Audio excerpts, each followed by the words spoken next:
Hello and welcome to the Raptors Show on the Sportsnet Radio Network, brought to you by Campbell's new Chunky Spicy Soups. Time to get fired up. Make sure you find the Raptors Show wherever you listen to podcasts and subscribe, and please rate and review the program. I'm your host, Wim Lou. I'm joined by co-host Blake Murphy. Raptors are in the midst of locker room cleanout, so we've already heard from Kelly Olynyk. We will hear from pretty much all your favorite Raptors players today.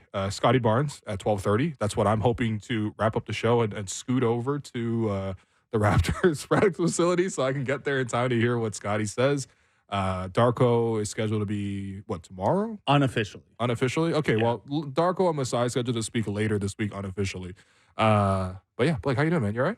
Yeah, I'm good. Good weekend. Not the best basketball, and I don't mean that just about the Toronto Raptors. The Raptors obviously had two not competitive losses to the Miami Heat over the weekend. Here's a quick one for you. Oh, yeah? Who led the Raptors in scoring yesterday? Who led the Raptors in scoring yesterday? That's a great question. Grady had it going. Man, I did a whole React pod, and I watched this whole game, and it was just yesterday. And it was at 1 p.m., too, so it was actually less than 24 hours ago. So holy. Gary had a game-high 18. Yeah. But that's how, But Gary had a slow first half, too. Yeah. Wow. Yeah, he just snuck in at the end there, and yeah, him and Hawkes and Thomas Bryant all had 18 points. All I remember from yesterday's game was one last Jalen McDaniels disaster class in the fourth quarter. My goodness, man. By the way, got sat down by oh god. Okay, whatever. I already did it. So the only thing that really stood out to me was Garrett Temple drawing a charge to end his season, which I thought was really nice. But with respect to McDaniels, I don't really like box plus minus as a stat. Like when you get under the hood, it's not like the best stat in the world or whatever. But among all Raptors ever to play 300 minutes, this is the worst season in Raptors history by box plus minus. That's what it felt like with the eye test too. A lot of that is team context. Obviously, like the Raptors on a per minute basis, 11 of the 40 worst seasons in team history by plus minus happened this year. Like it's just it's team context. But I did pull that one for you. That BPM is one of those stats where like I only care about it when it agrees with what I'm seeing. Yeah, for sure. And in this case, BPM's good today. Yeah. Well, I mean, look, he is under contract for next year. I don't think he'll be speaking at locker room cleanouts. I think he might just clean his locker and go home type of deal. But we will get to some of those quotes as they come in. But first, for the first segment, I really wanted to look at just the season from like a 30,000-foot view. I don't even know where this phrase even came from. You know what I mean? Like maybe it's like whatever. In any case, just look at it from top down. I assume it's a farming thing.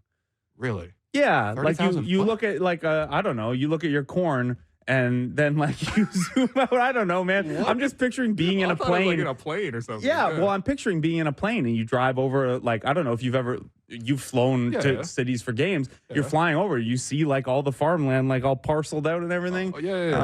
Okay. I don't know. I don't know why it went to farm. It's the only thing I noticed out the plane window. It's the only thing I've ever looked at from 30,000 feet. There really is a lot of that, especially across Canada, as you fly to places like Vancouver from Toronto. But in any case, we are going to take a 30,000-foot view and just look at the season. Because obviously, over the course of the year, we're doing daily shows. We're looking at like the nitty-gritty of this and this. But I just want to step back and ask some more general questions about this season. Starting with number one. Blake Murphy, what was the point of this season? The point of this season was so if we're going back to the start of the season and what the point is from the perspective of the Raptors front office, it was to figure out which direction was the right direction to take. Now, you and I have talked about a lot, and fans have felt that should have been clear before then. But from the Raptors' perspective, this season was about figuring out which direction was the right direction to take and executing that decision directionally. They did that, and then after that, the point of the season became very like individual development. Find out if this is a guy who's sticking around. I mean, I guess it's tough, and I want to kick it back to you to ask you what you thought the point of the season was, because I really do think it was for them figure out which direction makes sense, execute that direction. But that's tough as an explanation for me because I feel like you should have been there by then. Yeah, I think the point of the season, when you look back on it, to take it away from the snarkiness of it, which is like, what was the point of the season? I really do mean it on its face value. The point of the season was to pivot, starting with the coaching change that took place in the offseason, with Nick Nurse getting out the door and Darko Rajakovic coming in, starting with the fact that Fred VanVleet walks in free agency, Pascal gets traded, OG gets traded, even guys like Chris Boucher, who probably could have played and contributed this season from day one, was out the rotation. And, even from minor moves like that, they moved on from everybody in the older core, and they're trying to bring a new identity. I mean, basically, it's just Scotty and Gary, who are kind of holdovers from the last few years. Jakob, I kind of count as part of that changeover, given that he was only here for half a season last year. But that was the point of this year. They wanted to pivot. And, even at that time when it was like, we're hiring Darko, but you can't just say at the start of the season, like, we're intending to lose and we're intending to do this. And nor does it really benefit your leverage. But at the same time, like, when you look back on it, it makes perfect sense. You put a rookie coach in a new situation. It was all about development, and you pivot towards a young group. Would you say then, and we could do the positives of the season as well and the biggest successes, but the biggest complicating factor of the season then was that we spent 30, 35 games with this incongruence between what you're saying the point was and that pivot, and the fact that there were certain elements of that still open? Yeah, I mean, yes and no. I think, the start of the season, for example, I think Pascal was kind of embodied this whole structure, right? Or the struggle where it was like at the start of the year, he got off to that really slow start, and it looked like there were no opportunities for him to play his game. And I think that culminated in that one Sixers game where he only took 8 shots and 5 of them were threes, which is obviously not how you would use Pascal. And it was a total departure from what it was before that as well. And of course, all this came against the backdrop of like what Masai said and, essentially linking the idea of selfishness in a question responding to what Pascal, maybe not directly saying it. But in any case, like, it didn't feel like Darko had the greatest idea of how to use him and had a bigger idea of how do I get my system into this group. It didn't fit that team at that time, but as the trades have happened, it's fit more and more, at least the offensive side of that system. So I think Pascal is like himself embodies that sort of incongruency, and then that's why ultimately he got moved as well. There's also had to have been an element for Darko, and really like this it kind of bleeds into the whole roster and things like that. But and I can't imagine when Darko speaks, you could ask him this. Like, I don't know if you could thread the needle on asking this because he's going to be so polite about Pascal and he's not going to be negative about the front office and stuff. But if you are Darko and you're trying to figure out who fits and things like that, and you have a good sense Pascal's getting traded at some point, what is the priority level of working him in? Right.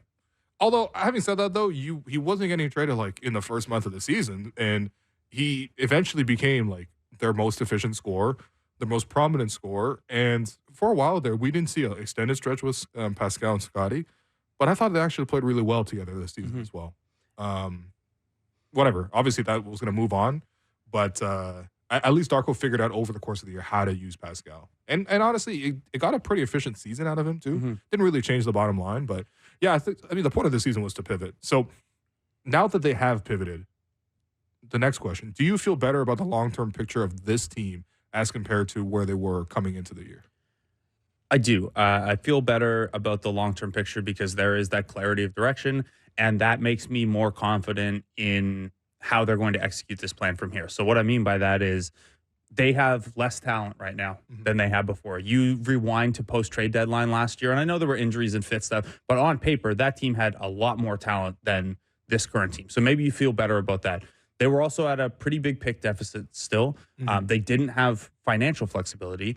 And something that I think we're seeing on this roster now, the front office, their challenge this offseason is to fix this and take a step forward. But you saw the cost of trying to do both directions at once. And there is a player development cost to that. Like, obviously, when Nick gets let go, Darko gets brought in. So much of that conversation was about we have to develop while we're winning, et cetera.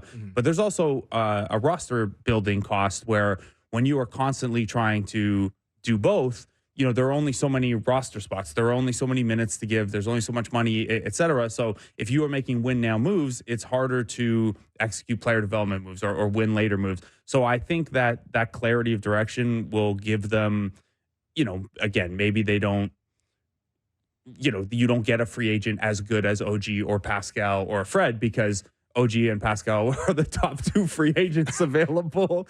Right. But the fact that you know where you're going and what the timeline is and who the core pieces you need to build around are, I feel better about that. And I feel better about this front office getting back to their ability to execute their vision, which they didn't, they struggled with the last couple of off seasons and trade deadlines before this one because there was this, flexibility is the most important thing because we don't know what direction we want. And also we're trying to do too many things at once. So I feel better about it in that respect. Can you get there as well, even though they're they're less talented right now than they were at locker cleanout day last year? Yeah, I think there's the more intangible question is like, what is the team culture? What's the identity? I'll ask you about that in a second. But yeah, I mean, when you come into last year, at the start of the season, it was like your options were to keep the group together, and OG was going to get really expensive, and Pascal's going to get really expensive. And if you re-sign both of those guys, you basically have to dash the other pieces that you have on the roster, and you're probably going to be in luxury tax territory. So, that already was not ideal coming into it. As you mentioned, the pick deficit, now they made the Pascal trade. They do get more firsts in there.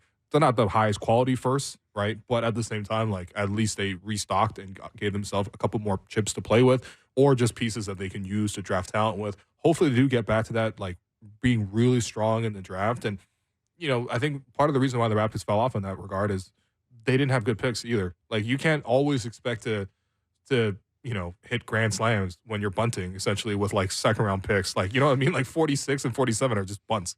If you get a single, you're thrilled, right? You move the base runner along, you're thrilled. Sorry, I'm just appealing to the baseball side. Yeah, you got Jays tickets this week. We know. Oh, I can't wait to see them bunt tomorrow. They probably don't.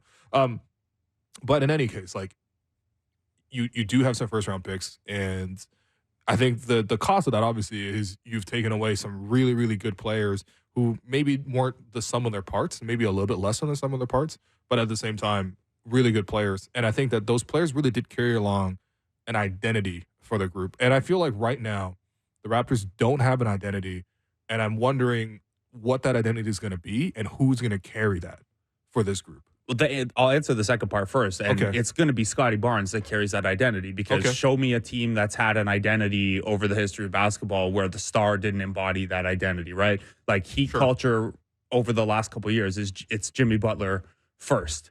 Lakers exceptionalism, it's LeBron James first. Yeah. The Celtics not being really good, but you're still not all the way buying in. Jason Tatum embodies that. No, but in seriousness, like it's going to be Scotty Barnes. And I think the easiest way to merge what they want culturally with Scotty Barnes is on the court, where they want to play this kind of free-flowing style where it's a lot about passing and it's a lot about making people around you better and playing, I guess, to Joe Wolfon's latest piece and our conversation with him last week, something that is not uncommon anymore, but is still not the norm. They want to play that way. So I think on court, Scotty can really embody the way that they want to play. They want dynamic players. They want dynamic attack from different situations. They want to be difficult to play against and difficult to game plan for. And I think Scotty, as a 6'9" guy who can bully just about anyone in the post, but also hit a pull-up three and pass out of the high post and the elbows extended and things like that, he can be that. Now, defensive identity-wise, I have a lot of questions still. I know we did that on Friday, so I won't repeat it there. And then I think more like culturally, and this is getting to know Darko a little bit. This is trying to read into Masai's comments. This is thinking back to, the 2014 to 2018 run, what they valued culturally. I really do think it is they would like to get back to, not that they even got away from this, but really a team focus, kind of, sacrifice for your brother, sacrifice for the person next to you. If one of us is going to eat, we all get to eat. And that was something that Kyle and DeMar's leadership, even though Kyle could be prickly publicly sometimes, their leadership and Dwayne Casey at the helm, honestly, before Nick, really installed this culture of togetherness and of, hey, and again, back to the superstar representing that culture, Kyle being the best player on the team, but never being the top scorer, maybe not getting the most accolades and things like that. So I think they would like to get back to that culturally. That's a lot less tangible, though, than the offensive and defensive identity, I think. Yeah, I mean, we talk so much about culture. I mean, realistically, the culture is the people you have in the room. And a lot of these people, it's the famous Drake line. I know way too many Raptors who are here that I didn't know last year. Yeah. Who the are y'all. But like that's why the culture has changed. Too many people have left. And we saw how big of a culture piece losing Kyle was. And I think in many ways they're still trying to replace that. Maybe they try to like shoehorn Fred into that. That didn't really work out. I guess even right now in this conversation, we're kind of shoehorn Scotty into that. You kind of have to let them grow and mature into themselves. I think, with Scotty, we've seen so much talent. We've seen, even lately, his activity around the team, the bench, he's talking and all that kind of stuff. That's all really good. And I know it sounds kind of like minor right now because who cares if he's talking to people if they're losing by 50 every night? Well, not 50, sorry, 20. But those are the steps that need to be taking place as well because, I think with Scotty, there's more maturation to be done in addition to all that he's done this year. And I think he's taken a big step this year as compared to previous years. RJ, I really like what he's been and sort of how he's represented himself both on and off the court. And same thing with Quickly as well. So, like, I do feel like there's something there, but there needs to be more time for them to grow. And whoever ends up, not to say that they're the three of them competing for, like, it's like Succession or something, but, like, whoever does take control of the team, I'm just waiting to see who that person is going to be. I think we would all ideally like it to be Scotty, but there's a personality piece that comes with that as well. And when it happens, I think the team will actually start to play more together, play more, hold each other accountable. I'm not necessarily looking for the vibes after they win. Who cares? Like, everyone's happy after a win. We played a media game and we were thrilled after we won. But it's the vibes after a loss, like holding each other accountable, staying together with connecting in the group, but holding each other accountable. And those are the things that happen behind the scenes that you realistically can't get like a full picture of unless you're in that room. But yeah, I mean, so what is that identity going to be though? Like offensively, do we have an identity? Defensively, do we have an identity? Offensively, I think they're on their way. Okay. I think that, look, it hasn't been super effective because they haven't had guys around, right? They haven't had pieces. But even when things were rough and like really rough statistically, like we were 15, 16 games into the season and I dropped that stat when we were doing Nice Noise, whatever, about how their half-court offense was the worst since the process 76ers. Right. And that was like a good chunk of games into the season. But one of the kind of silver linings we took from that was at least they're sticking to it. Like they are, yes, they would peel off and, hey, Scotty and Pascal, you got to take it in the post because we need a bucket right now. And that's our only path to scoring efficiently while we figure this stuff out. And then you fast forward and like Kelly Olynyk is getting 10 and 11 and 12 assists in a game. And that's mostly because there's nobody else on the floor that they really trusted to create baskets for other people. But you also see a rise in the amount of cuts that they're running, both finishing plays and just off-ball cuts in general. The comfort level with Gary in the offense and how he's operating second side stuff and the different things he can do off of those pin downs. Grady emerging. And the shots never really ended up dropping above the break, but using him more dynamically around those things. Sure. Even things like Quickly and RJ looking good in the system and Quickly finding ways, by the end of and again, he missed the last couple games, but by the end of the season, they're finding more ways into the paint, even if it's not right to the rim, getting in there a little bit, having a 10, 12, 14 free throw game. Yeah. Having like an 18 assist game. I think he was only averaging like 8 assists when he was with the Knicks. Obviously, his role was different, but yeah. Yeah, so all of those things are positive. So I think offensive identity-wise, now the hardest part is that, so much of the entire last quarter of the season was played without Scotty. However, Scotty fits the system, right? Part of why this is the system is Scotty's the player that they're building around, and he has that level of dynamism and versatility offensively. So I don't know that they're going to run exactly this same system next year. Some of that's going to be personnel dependent and stuff. For sure. But I do think that like offensively, a system where you're playing through your bigs in the high post a little bit more, where you're trusting a guy like Scotty to initiate at the point, even if he's more nominally a 4 for you defensively, like that's going to be the identity. How confident are you that, you drop Scotty back in there, you add a piece or two in free agency that they can build on that because they are the 25th offense in basketball. And it was trending slightly in the right direction until the personnel fell off down the stretch here. How confident are you that if that is the identity, that it can be a better version of it next year? Okay, I think number one of the biggest questions is who's going to be your shooting guard next year, or who are you going to put as your 5th starter? We've already seen that this team, with the starting lineup at the start of the year, the biggest flaw that came with it was there was just not enough shooting. OG was the only shooter, right? Scotty was hot to start the year. Pascal was cold to start the year. They kind of flipped but maybe we'll just say count them as one collective shooter. That's like 2 shooters with the whole starting lineup, right? So the only good thing late in the season after all the injuries was that they played a lot of guards, and you saw what this offense looks like with spacing. But yeah, I do feel like, especially if Jakob's back at the starting center, which I do think he will be, the Raptors are 4-27 without him this year, or 4-28, which is just unbelievable. Yeah. So if Jakob returns, and this is also going to have, Emmanuel Quickly full time, where do you see that balance landing between, again, to reference the Wolfon piece, like, hey, pick and roll play has declined around the league because teams are doing more of this dribble handoff stuff, high post stuff. The Raptors, when they hit, Jakob Poeltl is capable of doing some of that, but he didn't hit the assist jump that the three of us had talked about and projected maybe before the season. And Jakob Poeltl is very naturally a pick and roll center. Emmanuel Quickly at this stage is more of a pick and roll point guard than the kind of system style point guard.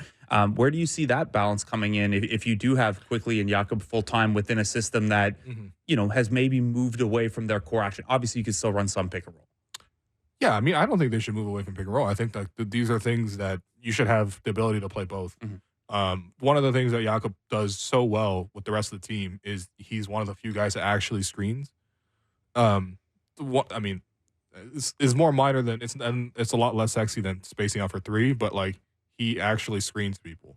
Very few people on this team actually, when they set screens, actually get separation and get contact and create an advantage for the person that they're screening for, create the indecision. So there's that, and also the defensive piece, because I think obviously you can improve upon, that position at center if you wanted to, but you also see the importance of it defensively. And it's like, how much do you want to sacrifice towards this offensive identity while still being able to execute any semblance of a defense?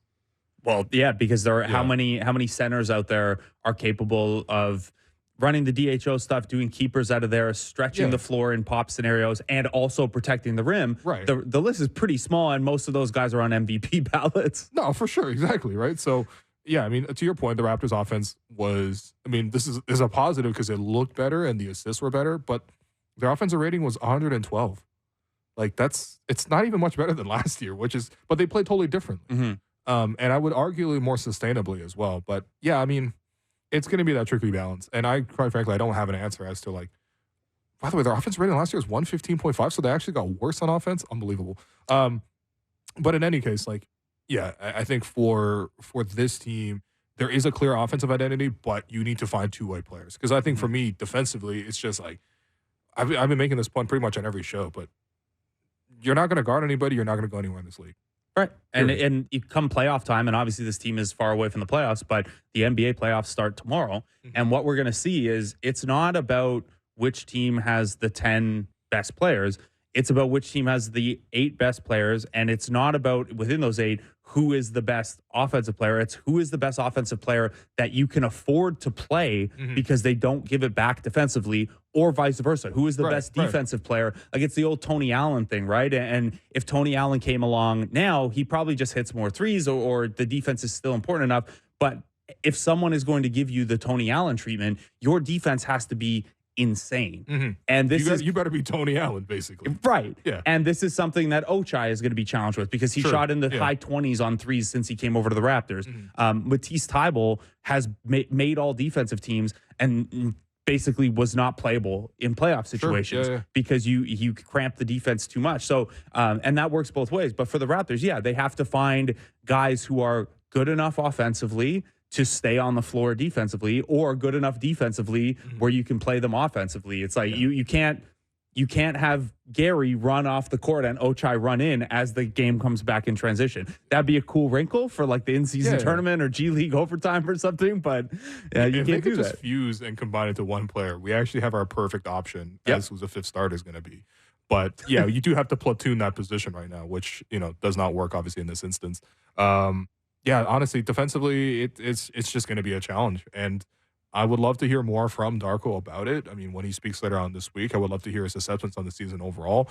And a lot of this is going to have to come down to individual, player development and improvement on that front too. Like, I think, when you step back too, it's like, okay, how do you build a successful basketball team? You probably need one of the best basketball players in the world if you're going to be, Like, you need like probably 1 or 2 all-stars, probably an all-NBA type of player. do we have that kind of like franchise player already on the roster? And if not, or even if they only have one, how do you acquire another one? And are they closer to acquire another one based on improving the assets that they had this year, hopefully? So, I mean, if we listen to your spicy takes from last week that you can see on your social media as well, then yes, Scotty's going to be a all NBA guy. That is the dream scenario, year. for sure. It is. And look, that would change a lot for this team. If you play out a scenario, I'm not saying he won't get there, but to play out your question, in a scenario where he doesn't get there and quickly and RJ top out as, just below all-star level or whatever. Like really good starters. Right. Yeah. So this is kind of the situation that the Raptors were in pre-Kawhi. DeMar and Kyle made all NBA teams, but neither of those guys was a lock for all NBA. They made it on the fact that the team was so successful. Yes. And they were so important to so much winning. Not necessarily because they were top 10 level players. And you had two of them. And you did have two, which is really important. So and the East was terrible at that time. Was past tense? Well, yeah, you're right. Actually, never mind. This you know what? We're part of the terrible. Actually, I can't even. We are a part of the terrible. Damn. Oh wow. So if you don't have that guy, there is you could get lucky in the draft. Sure. You could tank. I think with I don't think there's a scenario where the Raptors can be 15 win bad without completely tearing this down and going in another direction that is painful and multiple years. I don't think that's in the cards. So then what is the next best way? It's, okay, you continue to build assets and you continue to, yes, in the draft, hey, you have the number 6 pick, the number 17 pick, and the number 31 pick. The guys you draft with those picks end up being the second best player, the 10th best player, and the 18th best player in the draft. And you've improved the value of those spots that you had, right? Mm-hmm. You go out and you sign a guy to the biannual exception, which you don't have this year, but for the sake of the example, and he plays like a mid-level exception level player. And then you've got a guy who, again, you have better value. And the Raptors did all those things on the way up so that when it was time to trade, when a superstar became available, because they didn't have one that they thought was superstar enough in-house, you had a guy who could be the main piece of that trade. You had a good prospect you could attach to it. Yep. You had draft equity that you were okay giving up because you had so many good young players already. And it was only one pick, which is one first rounder, which is and you got Danny insane. Green back too. Yeah, and $10 million. Five? Yeah. That should have all gone directly to Masai and Bobby's accounts. That should have just been a party fund for the front office. Yeah. That would have been good. So, that's what made the Kawhi trade possible, is having all those things. And then a second layer of that made the Marc Gasol trade possible. Mm-hmm. You have you developed a starting caliber center who would be attractive in a trade. You had another prospect you could afford to give up in DeLon, who was ready to play rotation minutes, but didn't have his thing. You were okay giving up second round picks because, hey, we've shown we can hit on undrafted guys and we've got young players. So, and they paid the cost of that, but that's the model when you don't, if one of your guys is really, really, really good, but he hits a point where he's not the number one guy on a championship contender, is by just being a good front office that continues to find value at every point and outperform every signing, every draft pick, every player development thing. That's how you keep yourself in the mix. And the reality is there aren't 30 best player on a championship teams in the NBA. Yeah, that's why I asked this question. Yeah, and there aren't 16, right? Even the teams that are going to make the playoffs don't all have them. So you have to, yes, that's the best way to do it. That's the ideal way to do it. You draft and develop a guy who becomes that guy. If not, you don't just give up. You have to hit on every other thing all the way down, and that keeps you in a position to be very good before you're great. And that was the Raptors' philosophy and why they kept it together a couple times there. It takes a lot of patience, and you might not ever get that. Kawhi might not hit the market. Someone tops your offer for it. The shot doesn't go in, but that is the model if you are not one of those teams blessed with a top 7 or 8 player in the world. Yeah, and I think in that sense, going back to the first question of I guess the second question of do you feel better about the long-term picture of this team? This is where I do feel better about that because I think as compared to the other scenario, which was you locked up all your other guys and you kept them together and you were pretty much a play-in level team. We saw what that level of that team was. Maybe a slightly better than play-in, but honestly, I don't know. Probably not, to be honest. The Sixers are in the play-in this year, for example, or the Heat are in the play-in. Would you say the Raptors' previous team is better than the Heat? Probably not. Probably close enough in regular season success, but they would have been in that mix 2 to 8 in the East this year, which is cool, but it's not you absolutely would not be. Would they have been in the mix for even up to 2? I just didn't feel like that team that had. Even if you kept Fred, OG, Pascal, Jakob together and you signed them all expensively, plus Scotty and Gary, I still don't feel like, based on what they showed us the last couple of years, that was enough to get you to the point where you're head and shoulders past like even Cleveland or like, Indiana right now. I just meant 2 to 8 were only separated by 4 games. So I'm just right. lumping all of the non-Boston East in together. Fair enough. Yeah, but who knows? Maybe you Quality-wise. top out somewhere around Miami, where like Miami won 46 games. That's a good season, but like, But you have no prospects. You're not really developing anybody. You don't have extra picks. What's and the upward you don't mobility? have the flexibility. Right. At least now you have at least created a scenario where guys really got to take a step forward. And that's not insignificant. Like, it's not a given. But at least they can have the chance to grow into that, and you have some picks to parlay off. Are they actually going to do it? That's why the front office gets paid a bunch. And you actually got to make it happen at some point. But, at least right now, they needed to revert, and a hard reset for this year. And it was painful. Hopefully, just next year's not this painful. But my last question is, what are the odds of the Raptors trying to sneak into the top end of next year's draft? Because that's a really good draft. It is a good draft. And it's got to be tempting. It is. And this might be a scenario where, like this year, they see how the first little bit of the year goes. And based on how this front office goes, they'll absolutely do that. You're right. Yeah. If things are clicking and the team looks like they're going to be a 45-win team, they're not going to cut that team off at the heels and have that team be bad. This front office has just shown us over time they won't do that. If they look like a 35-win team, would this front office lean into maybe being a 28-win team instead? I think they showed us this year and in the Tampa year. Yeah, they have that in them. It's also, I got one more in me beside about the Raptors tanking. It's also a little hard to know. Like this year, 6 teams won 25 games or fewer. Yeah. So like this has been the most difficult year to tank in the history of the league, and it's a bad draft. Like how aggressively bad are teams going to be next year? Oh, absolutely, man. Like I feel like this year was pre-tanking for next year almost. Because it doesn't make sense for them to be tanking for the prospects. Like nobody's looking at this and was like, man, if we can get Donovan Clingan, like this is our chance. Yeah. We have to. Like, no, we're gonna lose 28 straight. No, it's not for that. But for next year, I mean, yeah.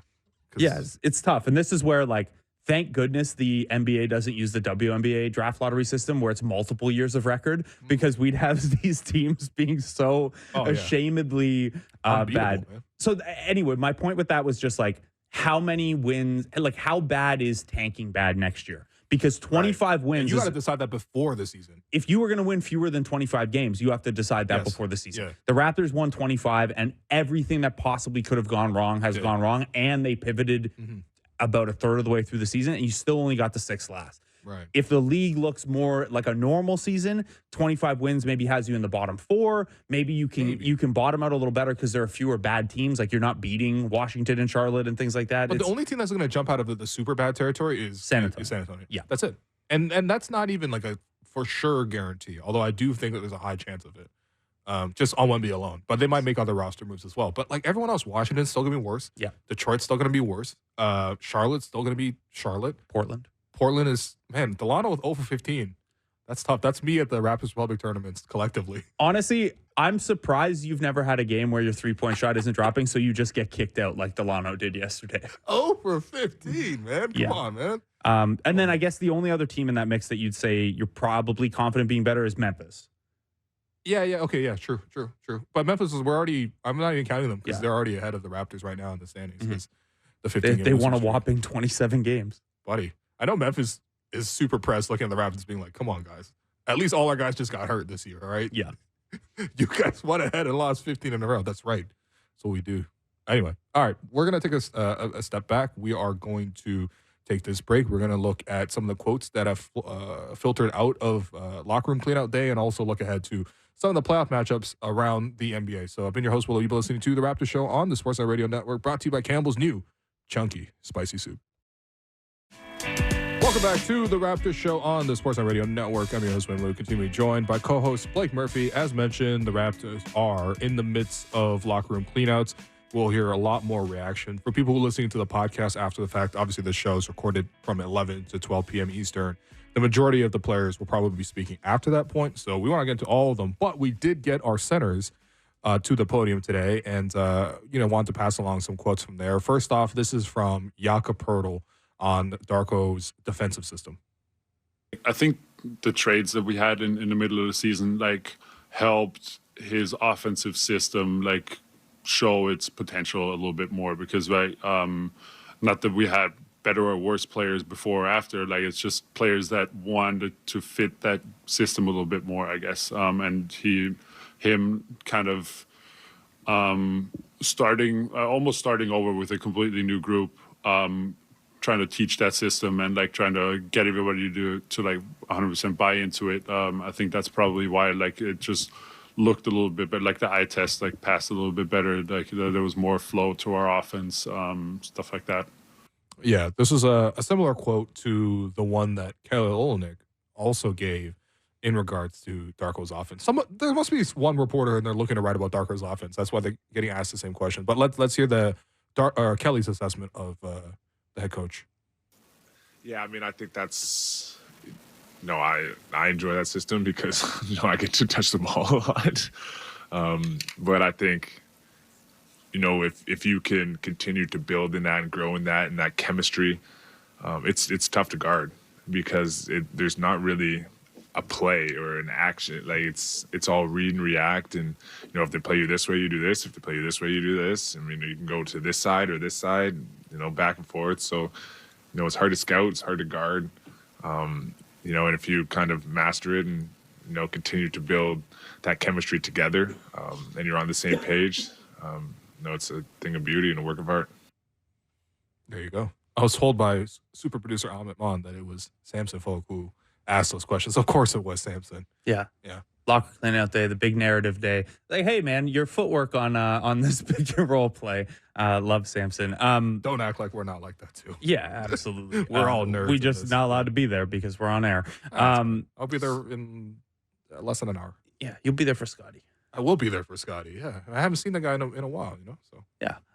So to what they said there, Jakob being very diplomatic. Because it's not better or worse players. Pascal's still my boy, but there is more of a fit there. And then to Kelly's point of like, it is, if you do it well, it's so hard to prep for because if you don't know what you're going to do yet, how can the defense be ready for you? I guess my thought coming out of that for you is how much of a premium does that then put on when they're going out with these draft picks, with the free agent cap space they could potentially have? Like, is basketball IQ and that feel that is sometimes hard to quantify. But you know when it's not there. Right. So how high on the list is that for you when you're looking at guys the next little while here?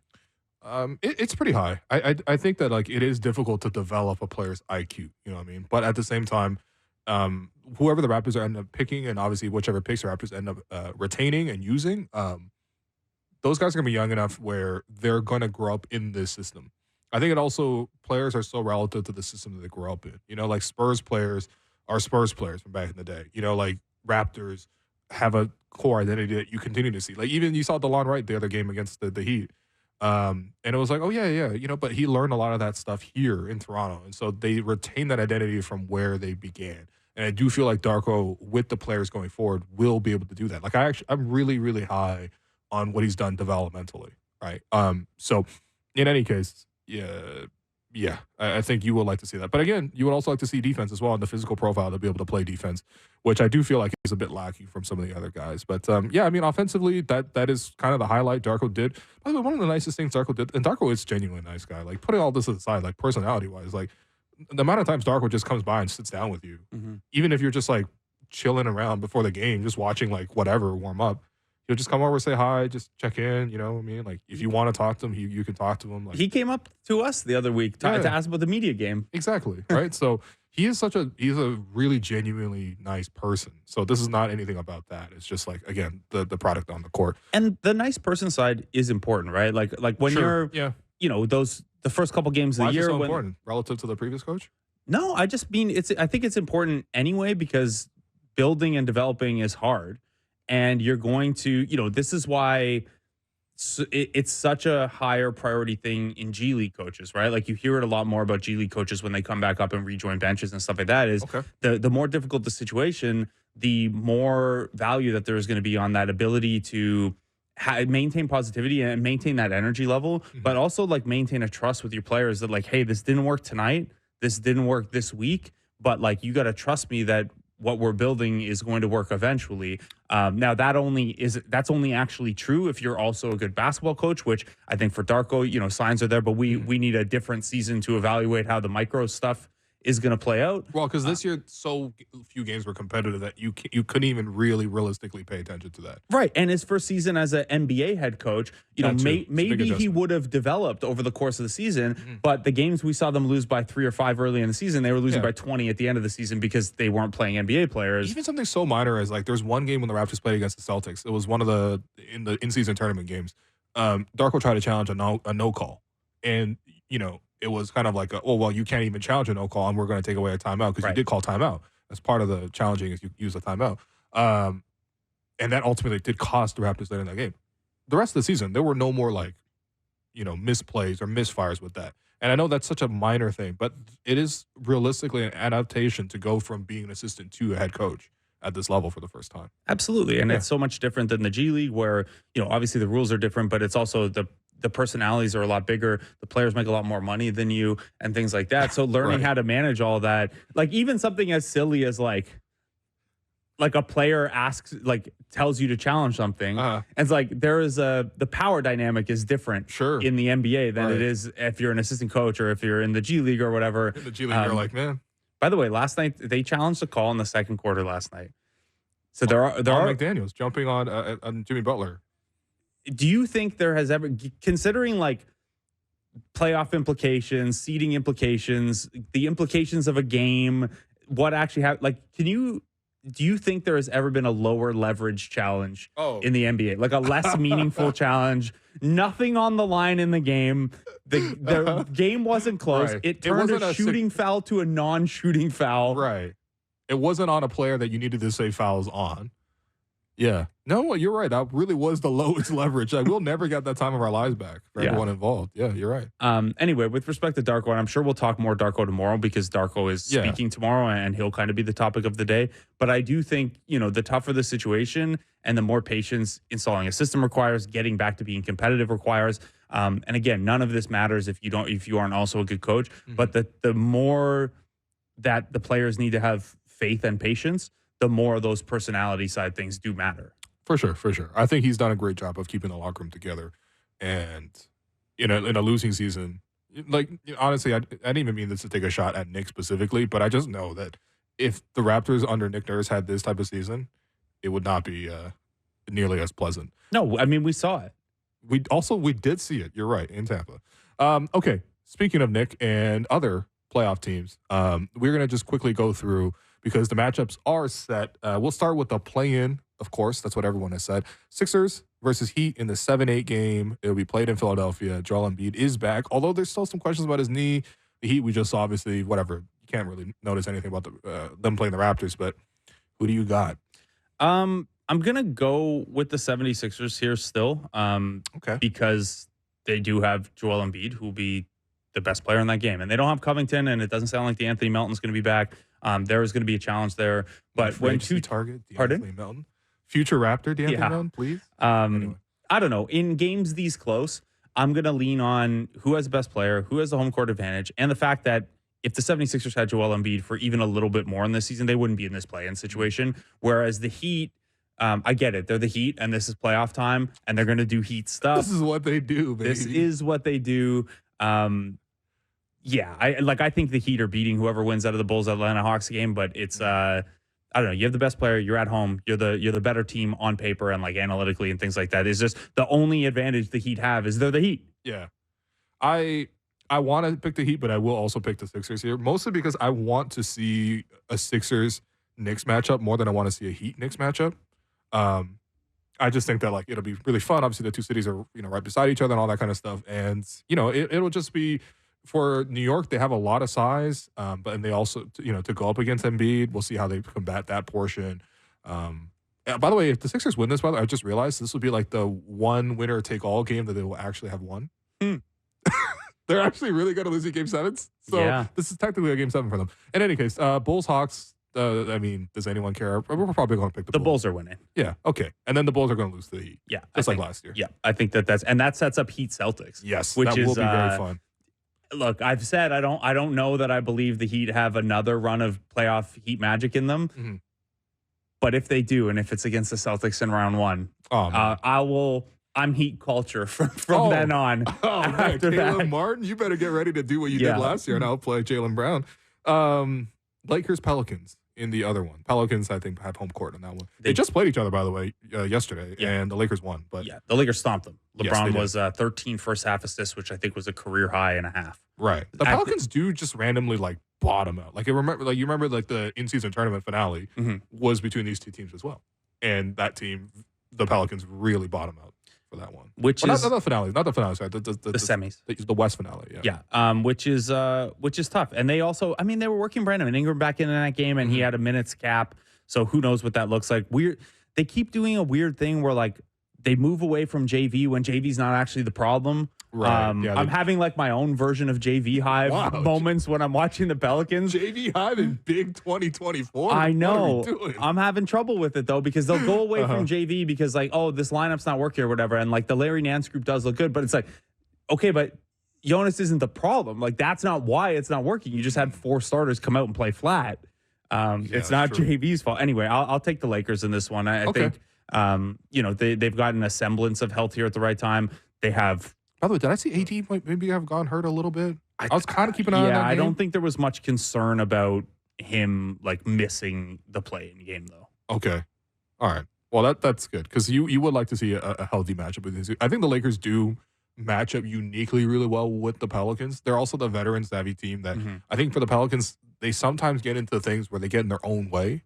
And there is this weird thing with them where I feel like they get this like big boost off the bench when they play some of their younger guys too, but the starting lineup is still a little bit underwhelming. In any case, like I'd like to see Zion look a lot better than he did last time he played LeBron in a prominent game. They're also an interesting team with what you were talking about in the last segment about how good are you offensively without giving it back defensively, or how good are you defensively without giving it back offensively, because they have so many good young players off of the bench, but some of them kind of are around that line in a playoff game. Like I love Dyson Daniels. Sure, yeah. He's like right there. Like, do you have to cut his minutes back? You need him in that matchup defensively, but you're giving a little back offensively, and then like CJ McCollum is like, he's been better this year defensively, but historically he's been like the version of that at a guard spot. Is like you're so good offensively, but like point of attack wise, you're in a lot of trouble the other way. The Lakers also just like, they're one of the only teams that can get as big as the Pelicans. Yeah, that's true.